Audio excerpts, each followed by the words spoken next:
know what time it is.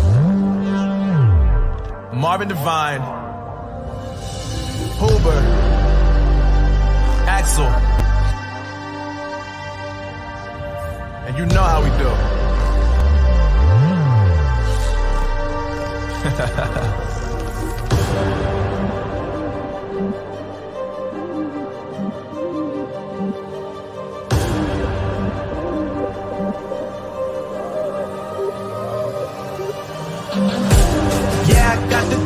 Yeah, I got the juice.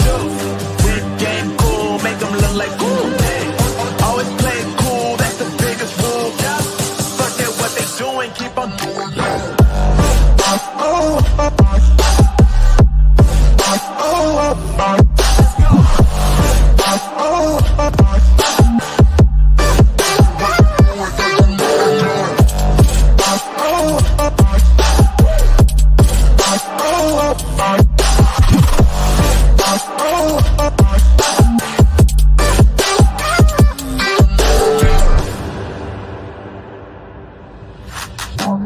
I've been making loot since like 22. Ask me how I made it right here in the booth. I'm always pursued cause of what I pursue. That's greatness, yeah, I gotta make it, I got things to lose. Boy, when I get in my crew, boy, you can't get in my crew. Me, XL and Huber, way too fireable. When this joint drop, better call the troops. And when you hear the drop, better raise the roof. Better raise the roof.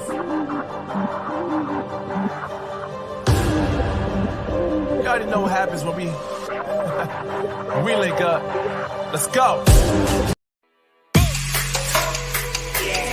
These brothers my guys, know that they fly, know that they ride or die. I keep boys by my side, CJ Ike, now I gotta roll with ice. Cold, these brothers my guys, know that they fly, know that they ride or die. I keep boys by my side, CJ Ike, now I gotta roll with ice. Ride or die, ride or die, ride or die, ride or die, ride or die, ride or die, ride or die, ride or die. Cold, these brothers my guys, know that they fly, know that they ride or die.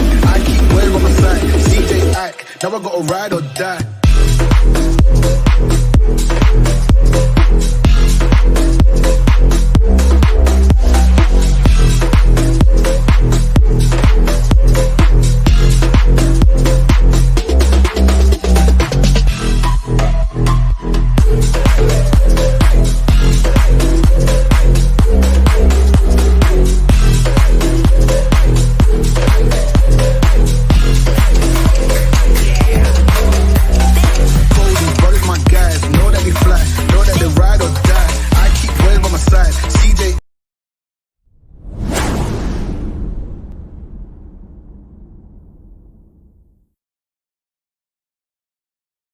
Y'all ready for this?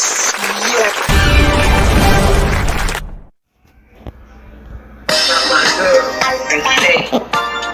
This is the Lisa Baxter Show, giving you the 411 and the kidney one. My girl, and say, this is.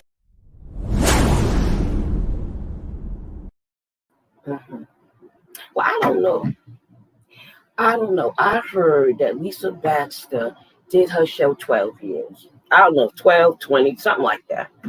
That's what you heard? Nah. And I heard that she's going to stop after August. What is that about? We need her.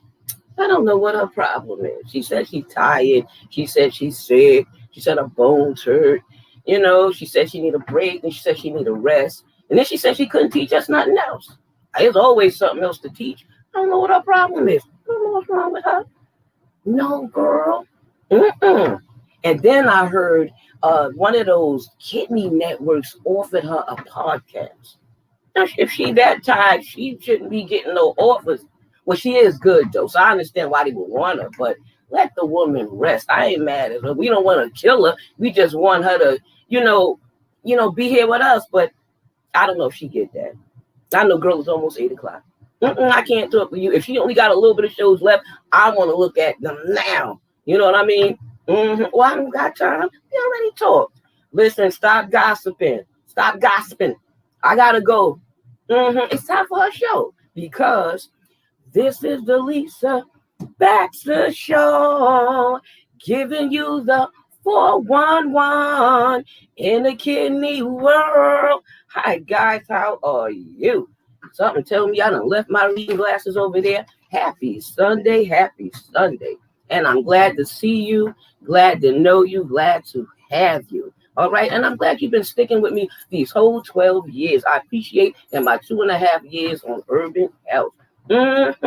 Yes, I do appreciate you. If nobody tell you, I'm telling you right now. Let me give you the question of the day before it's too much, all right? The question of the day is, why do they want dialysis patients to only drink 32 ounces a day? Why? Put it in the comment box, okay? All right? I know you know, because you're just smart about whatever's going on with you and in your body. And I'm proud of you about that. I don't know if you guys remember this. Remember this?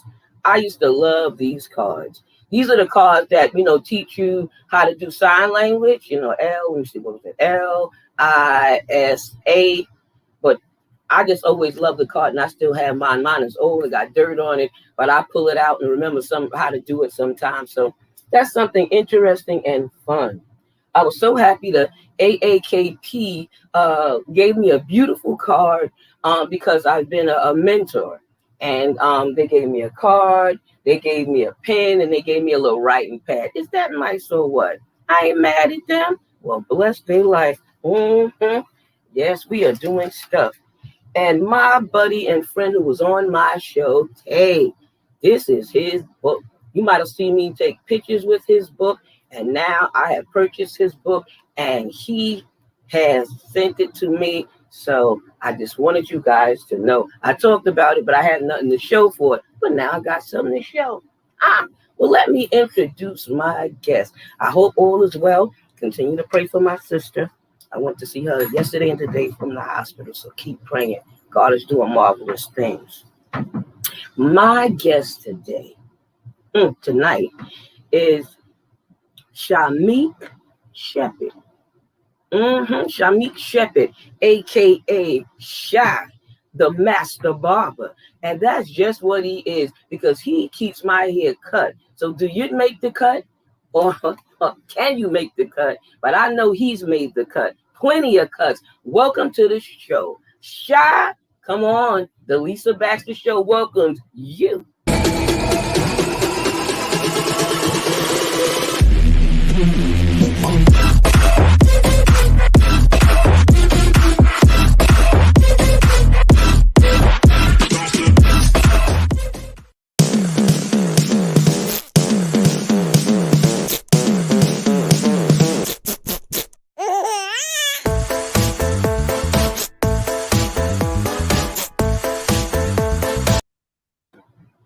Hey, Lisa, what's up? Hey, Shy. Nothing but good things. Nothing but good things. That's exactly what's up. And it's nice to be alive and kicking. Man, thank you so much for doing the show. We talked about it for years. 7 years that I've known you, the 7 years you've been my barber, and now I got you before I go off the air. So, whoop-hoo, I'm glad to have you, man. I appreciate it. Thank you. Wow. I was just thinking about how we had met when I had came into the barbershop you was working in, and you had cut my hair. And I mean, my friends loved it, but the church loved it, all kind of people loved it, especially my husband. And then when he took ill, you didn't count it robbery to come to the house to cut his hair, Right. and to even cut his brother hair that was visiting at the time. So I'm grateful that that you did that and that you do make house calls. People don't know that about barbers, but you actually make house calls. So Thank you for that, and that was the last cut he had. And they talked about that in his suits when, he went to be with the Lord. So thank you once again for doing that service to me and for me. Yeah, no, I appreciate it. Thank you. It was a pleasure, of course. At the end of the day, I'm sorry. Hi. All right, hold on, while So yeah. I know how love is, and I know how babies are. Trust me. We had one around here. I didn't lock the door. I was so nervous. They took him out, but he just might bust in here. So I keep looking, but God knows all things. Well, I'm not going to keep you long, of course, but what I wanted to do is, what made you go into this type of profession? Not for nothing. I'm not the type to really like limit myself. I had a few other jobs, and I had more control over this one, and it paid off. It paid off. I created my own schedule. I worked how I wanted. I dealt with whoever I wanted to deal with, and like I said, I just grabbed it by the reins and brought it in. Now, you have anybody in the house with you? Yeah, I have my daughter's here, my lady's here. Okay. All right. So maybe they give you just a little bit of moment so I can finish this interview. I know you was telling me that before this, but I want them to be able to hear your story. All right. Hold on. Okay. Bless you, Booby. She's so cute. Thank you. He grew so much, Shy. I remember both of your daughters. She grew so much. All right. No. Hallelujah. I ain't mad at you. Bring it on in. Well, Shy's a good barber. He happened to work in Jamaica Avenue in Brooklyn. Jamaica Avenue in Queens. And he works in a shop, and I'm just glad that he has so many people all the time. You have to make an appointment to be with him and stuff like that. So that's how he rolls and runs. So, I wanted him to tell his story because he has a beautiful testimony and he has a nice craft. And I'm always trying to get him to do some kind of some kind of workshop or fundraisers or something to show people either how to cut or that they can make this a good profession as well. So now, again, what made you choose this profession, and what other jobs did you have before you actually did this? All right. Growing up, I always wanted to work. I always was attracted to, I wouldn't say money, but progress, success. Growing up, my mom used to take me around with her. She was a CO. She retired. She was in the military. She did the whole 9 yards. And growing up, when she used to take us places like public transportation, especially, so it was one time I remember seeing a homeless person on the train. And I know a lot of homeless people, they beg for change and food and whatnot. People give it to them. And I always said to myself, like, I'm a kid, but I'm okay because I got my people that's raising me. I know everybody else has the same opportunities. Well, a lot of people have the same opportunities, but some don't. But for the ones that do, it's like I always said, how do you become homeless? Like, how are you not able to make it? I know life is hard, but you always have to try to find a way to make it. And that was always what I am. That's how I am. If there's a problem, I'm going to try to find a solution. Based off of that experience, I always told myself I would never be a failure or homeless or like, I can't. It's just something about it. It's just like, I just can't do it. So at the end of the day, like I said, with this job, I'd had other jobs, of course, but it was pretty much doing something for somebody else. I said, nah, I got to find something else. You can't really you don't have that much control over your time when you're doing it. Yeah. If you work with somebody, they controlling your time. But when you start moving on your own and finding a way to get it out, then it comes a little better, a little bit easier. Wow. Well, then that's good. I mean, you're a man that knows what you want, and you did, and you set out to do what you wanted to do. I know sometimes it's not always easy to make the money you need to do to pay your bills and stuff like that, but you actually made it work with your profession. So how did you learn doing this profession? How did you learn, or what did you do to learn this skill? I always knew how to draw. I'm good at drawing. So I say, it shouldn't be that hard. Why not try it out? I seen a sign. I remember I went to a barbershop and I seen a sign in the window and it said, willing to train, looking for barbers. And I had another job at the time. I was working for the airport. So with that, I said, I don't want to work here no more. So I left that and then I said, I wonder what I'm going to do. And then I remember seeing the sign in the window.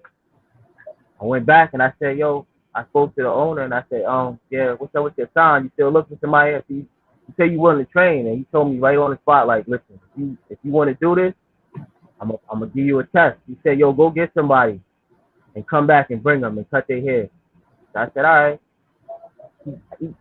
From me knowing him, he told me that to a lot of people. It's either you gonna go find somebody and bring them back, or you gonna Yeah. get cold feet, leave and don't come back. And I came Oh, right wow. back. So give me 20 minutes.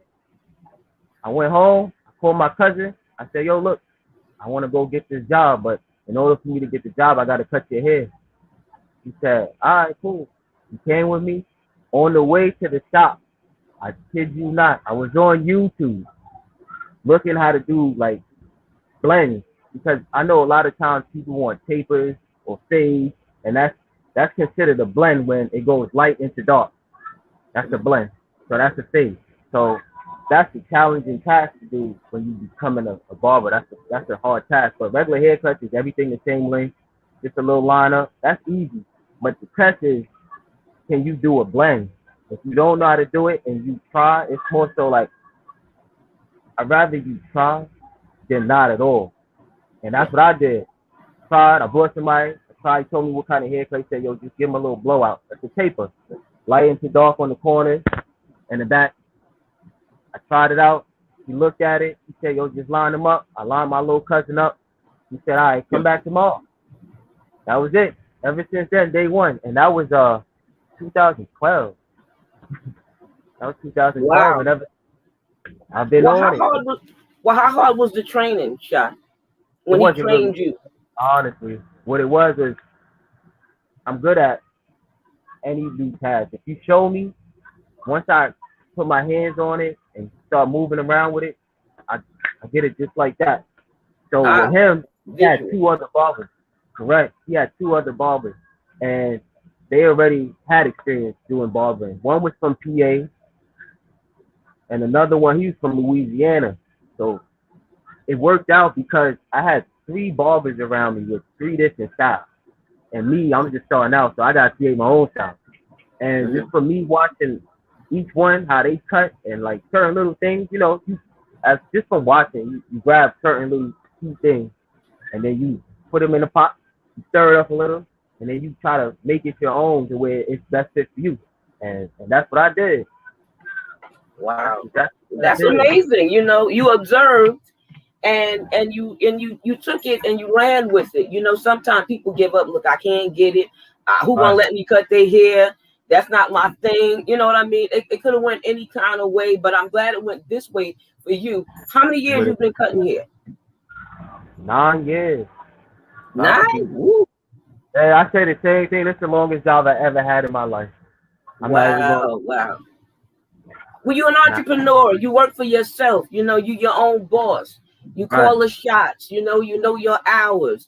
And apparently it works for you because you haven't, stopped doing it. You know what I mean? And I've seen your customers and they be fighting to get in the chair and everything. And I'm like, I had an appointment. You know what I mean? Right. And you give us all one. You know what I mean? And it's not no bad beef or anything like that when we're in the chair, but sometimes, I know you meticulous. That's what killed me. I laugh because I tell my drivers when they come to get me, I said, man, he meticulous about what he do. And you take your time. You don't rush. You know what I mean? You'll do what I ask you, or you will do something to fit my face. And I love it. I'm not mad at you about that. You know what I mean? I'm glad you took me because after a while you knew about me and my illness with being on dialysis and stuff. You knew about my husband having, cancer, colon cancer and stuff like that. And you still work with us. Some people, when I took my husband to the barbershop one time before, the man treated them funny and made us wait and everything because he saw I was a woman. He saw my husband was sick. And, I really didn't like that or appreciate that. I said, baby, we don't got to take this and we ain't got to stay here. We paid for better before, sometimes you be nice or throw a person a bone, but come on now, you got to be cool. You know what I'm saying? Or be more better than what you've been. You can't just treat people any kind of way, especially if you want good customers to stay.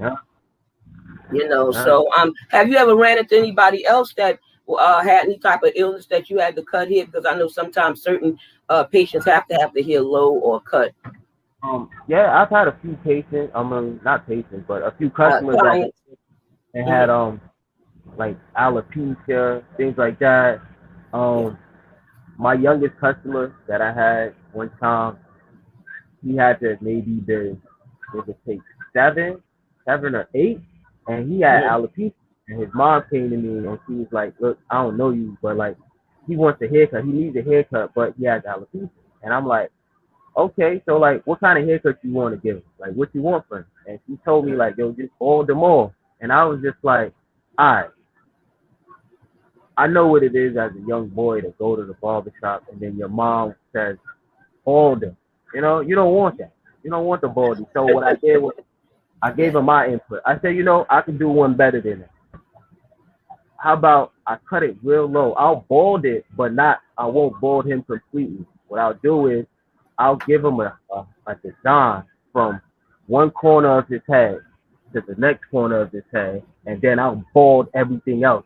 So therefore, the design is where he'll feel more comfortable with, like, oh, I don't have a baldy because I have a design. His focus would be more so on the design than having a bald head. And he was just like, wow, I never thought about it like that. Like, yeah, you could do that. And then once I did that, he loved it. He wasn't crying because in the beginning he was crying. He's like, yo, I'm about to get a bald head. And I'm like, nah, I got you, man. Don't even worry about it. Like, you know what I'm saying? I know what it is. I got you. And like I said, they both loved it. Smiles and all that.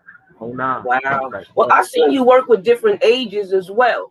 I mean, I think the last time I was there, because, I remember the kid being in the chair and he really had a fit. And I think the mother had to put her in his lap one time and put him down. And they tried some of everything. And you start talking to him and everything. And while you was talking to him, you was doing stuff this here. And I was like laughing in the corner because I know how kids can be. I worked with kids a lot of years, about 40. So I know they can be cranky, upset. But you was willing to work with him. I don't know if that was that skill from being a father or you just did your thing or felt it. I don't know. But I mean, what gave you that skill to deal with the kids, the hollering, the scared, the nervous, the crying, the ones that really too small for the chair, but you make it work? Well, it was growing up, it was me, my older brother, my little brother. My little brother is maybe 8 years younger than me, about 8-9 years younger than me. And then it was 2 cousins and then the last cousin. So altogether it was 6. So me, I was the second oldest out of all of them. So I watched my little brother from a baby. I watched my little cousin from a baby. 2 of my little cousins from baby. So growing up, it was like, all right, I'm not that much older than them, but yet I am older than them. So I have certain compassion. So I know the mentality of young boys, because me, I was a young boy before. So the mentality as a grown man now, I could kind of level down to understand how they feel or what they're going through, because it's a mental thing. So some young, they don't know no better. Somebody older come along, yo, look, I'm explaining it to you in the best way that I can for you to understand it. That's going to calm you down. And once you give them that clarification, then it's like, all right, look, you told me this, I believe you.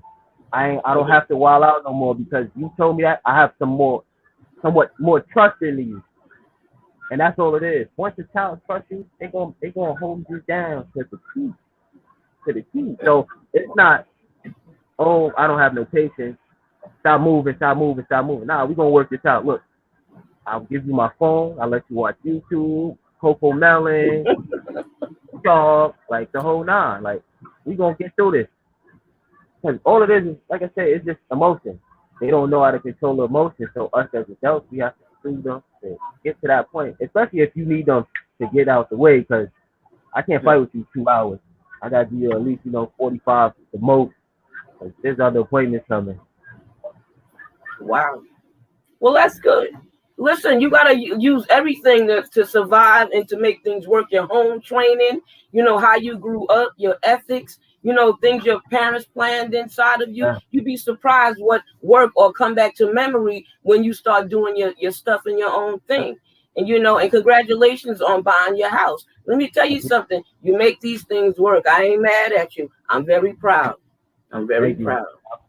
Thank you very much. But you have a story too, and you have a story or something to say or a testimony, because you always say you don't know my whole story. That's well, right. What is your story, or what do you want to share or willing to share? The biggest part of, I would say, to my success in a way that helped my mentality was when I was in high school, 18 years old. I was in my last year. I was out the door. senior year, you do a lot of crazy things, and I did some things, and I had to do 3 of them things, 3 years. So after the 3 years, I came out. But during those 3 years, it allowed me to learn a lot, patience, thinking, like real critical thinking, logical thinking, and then on top of that, like I think analytical. I analyze a lot of things. I deal with a lot of logic, and then what I did was once I came home, I applied it. Like I said, I had other jobs, but this one job is a job in which I can control. It's not somebody controlling me. You know what I'm saying? So like, it allowed me to open the door to more freedom, and that's the one thing that I took, because now they put people in the system to limit you. That's why they do that. They put people in the system to limit you. When you get arrested, put a felony on you, and stop you from getting certain jobs, certain things in life. That's the government putting limitations on you. If you can't do nothing. So therefore, if you can't do nothing and you're limited, you're only going to be able to do certain things. Once you're able to break out of those limits, I'm a no-brainer. So once you're able to break out of those limitations, you can do anything in the world. Anything in the world. Well, I love that. You didn't let, you coming out of high school, you did some stuff, you paid for the stuff that you did, you did some time, you got locked up, but you didn't say, well, they're not, not just that they're not going to hire me. You figured out something to do to live off of, because some people say, well, forget it. I can just stay this way and just, either live off the government or continue my crazy ways. But you didn't do that. You did something with yourself, your life. You created a family. You know what I'm saying? You tight with your family too. That was the one thing. Children really changed me. That's what it really was. Because it's like, now I gotta live for you. I gotta set you up to what you said. Wow. Now that's deep and that's beautiful. You know what I mean? I'm glad you was able to turn around. You was able to do something with it. You know what I mean? Wow.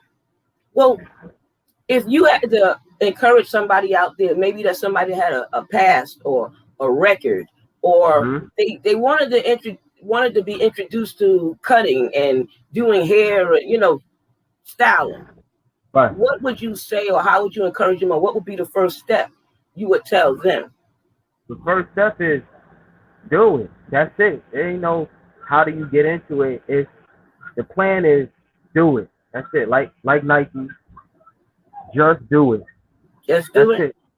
Do it. Rise up and do it. Yeah. All right. Come on here.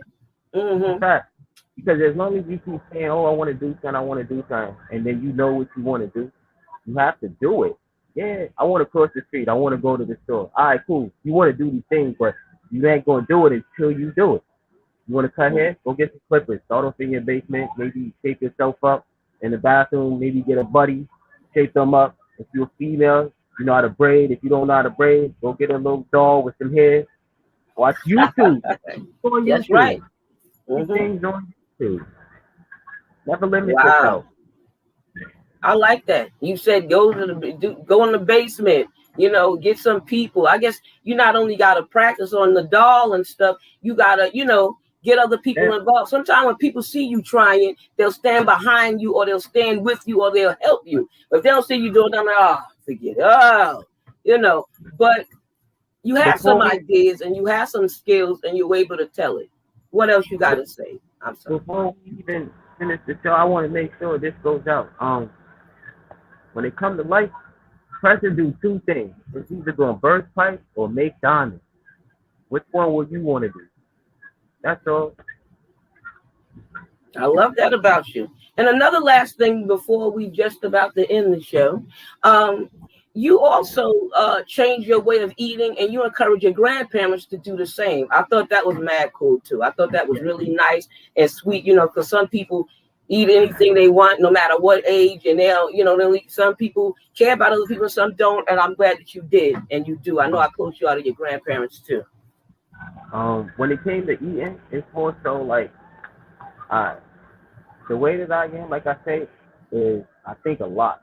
The things that they put out into the world, like McDonald's, Wendy's, all these fast food chains, is ran by groups that make money off of us. Honestly, Mhm. they make money off of us. So you want to live because they don't care about you living. They just care about the money that you pumping into their system, and they're giving you all the cash Yeah. for your body. So at the end of the day, your body's a temple. You put the right things into it, it's going to take care of you. It's going to take care of you. You work out, you exercise, you eat real food. Fruits have seeds. Certain foods have seeds. If you ever have a watermelon and it has no seeds, is it really a watermelon? Because growing up, we had seeds in our water. We had That's seeds. so true. They keep going. Yeah. My And niece say that all the time about the watermelon is a seedless fruit, and she said there's supposed to be seeds in there, man, and she's alkaline, vegan and stuff. right. That's right. We're walking batteries. We're walking batteries. Eat electrolytes. Eat the foods that are high in fiber. You know what I'm saying? Energy. Yeah. Vitamin C. You need vitamins, minerals. Seymour. Oh Not yeah. a lot of people know about Seymour. I've been drinking Seymour since I was little, younger. Grandfather, he's from Kenny. Grandmother was Jamaican. I grew up around them. So I got all the real food from the ground. Yeah. Wow. All right. That's what I'm talking about. You know what I'm saying? I mean, that sea moss, it was a design. I don't know. The taste got to me a little bit. It got a little thick, and then it was a little salty. And then one person, oh, God, gonna raise your pressure. So I mean, it ended up being okay. But I thought that at first. It's ways of making it. You just gotta soak it up. It depends on how you get it. They have it in pill form. They have it in actual form, dried out. They have it in powder form. So the form you probably speaking on, it was probably whole form, just dried out. If it had that salty taste to it, because that's how they dry it out. They package it, they put salt on it, dry it out, keep it preserved. And when you get it, you gotta soak it for a few hours to get that salt off. I'll soak it 3 times just to make sure that's salt off because it comes from the ocean. It's full of somebody vitamins. told me that was, that's a good thing. So, I mean, it's way cool, to have this kind of stuff and to try it. You know what I mean? I've seen a lot of health stuff really help you and really slow things down or stop stuff or put you on the right track. You know what I mean? So when I try it naturally, I tried it naturally. If I have to do something else, I do something else. If I have to go to the doctor, I go to the doctor. But I've always did try the natural thing and stuff too. You know what I mean? But I'm glad you had changed that. So you changed 2 things in your life, and the things that you changed, you still doing well on it, and you still on the right road and the right track. Now, who would you give a shout out to if you had to give a shout out? And if there's anything that we missed? Oh man, I want to give a shout out to Lisa Baxter for having me on her show. I want to give a shout out to both my youngest. The youngest that was just here, she gave me a little headache, but that comes with being a. And, I want to give a shout out to my family, the whole family, Southside, Staten Island, Bronx, Brooklyn, Upstate, PA. We out here, like I'm saying, we on Lisa Baxter show. Ooh, listen at you. I ain't mad at you. Give on them shout outs. That's right. Yes. Listen, you know how I feel about you. Keep doing the great work that you're doing. And thank you for helping others. And I look forward to doing any kind of projects that we could do with my job, Rise Up East New York, in Brooklyn, or any, affairs and stuff that we're going to be having, health fairs, street fairs, job fairs, and anything that we're doing, period. You know what I mean? So I'm glad you put yourself out there. Is there any a website or number or anything that you want to say or add or give? Oh, most definitely. I got an Instagram. I have a Facebook. My Facebook is my name, Shamik Shepard. SHMIK SHEPARD. It's my Instagram. I have an Instagram. I really don't be on it though, but it is active still. It's Takedown 718. AKEDWN 718. You can hit me up my email as well. It's takedown718@gmail. My location currently is 9042 Parsons Boulevard. I do appointments. I try to do more so appointments than walk-ins. If you try to walk in, I'm sorry if you have to wait. But if you don't have to wait, that's just a gift and a blessing for you, because the next time I guarantee you probably might have a wait. That's right. And everybody can't fit in there anyway. And then, you know, the COVID thing and stuff like that, and the mask up stuff. So thank you for being on the show. Keep doing what you're doing. I ain't mad at you. I almost whipped mine out. One is hanging on the door, one is up there. But you know, keep doing what you're doing. I'm very proud of you, and I see you soon. You know, I need something going here, but I ain't mad at you. Thanks for the eyebrows too. You know, but God bless. I'm ready. Whenever you're ready, I'm still ready. Alive. It always is alive. So thank you so much, and good night. Be safe. Right. Appreciate everyone. Okay. Now you guys have heard it, you have saw it, and you have witnessed it. And he's an excellent young man and a good barber. I know you see all the things on the door. Those are all the visits at the hospital with my sister, so that, you know, they make you take the ID shot. So I figured I'd throw that in there. But anyway, V for Victory. We got a couple of more shows to go. Be with us and everything like that. We have the author show coming up. Ask the author and the producer and all of these different shows. So it's panel shows. So you pray for us. You know, hopefully we get it all out there before August is done. If not, I meant to do it. And I love you guys. And thank you. Mwah. Your girl.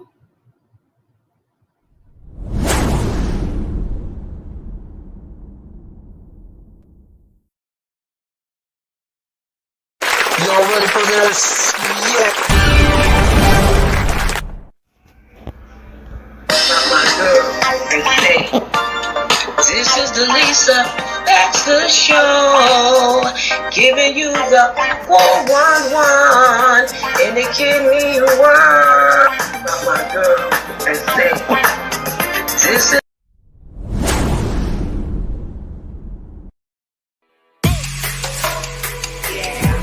Brothers, my guys, know that they fly, know that they ride or die. I keep waves by my side, CJ Ike, now I gotta roll with ice. Cold, these brothers, my guys, know that they fly, know that they ride or die. I keep waves by my side, CJ Ike, now I gotta roll with ice. Ride or die, ride or die, ride or die, ride or die, ride or die, ride or die, ride or die, ride or die. Cold, these brothers, my guys, know that they fly, know that they ride or die. I keep waves by my side, CJ Ike, now I gotta ride or die.